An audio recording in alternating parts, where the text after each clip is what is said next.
please understand that there are certain high courts which have, shared jurisdiction. So there are 7 such high courts. In fact, you can just mention here itself, put an arrow on the side only and write 7 such high courts. Of these 7 high courts, of course, there are a lot of high courts, say for example, J&K High Court. Now J&K High Court is called J&K. Now it is called J&K and Ladakh High Court. Okay. So J&K and Ladakh High Court serves only UTs. UT of J&K, UT of Ladakh. Or say Tamil Nadu High Court. Tamil Nadu High Court serves Tamil Nadu and Pondicherry, state and UT. Clear? There are a lot of high courts like Calcutta High Court. Calcutta High Court will serve Calcutta as well as Andaman Nicobar. But there are certain high courts which serve more than one state. State, not UTs. 2 or more state. Names. There are 3 such high courts. 3 high courts serve 2 or more states, not UTs.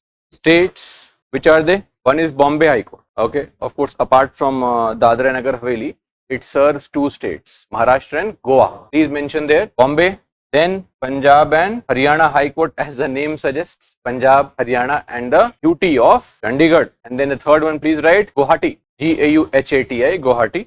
So Guwahati High Court serving the needs of Arunachal, Assam, Mizoram, Nagaland. Mention there, Guwahati.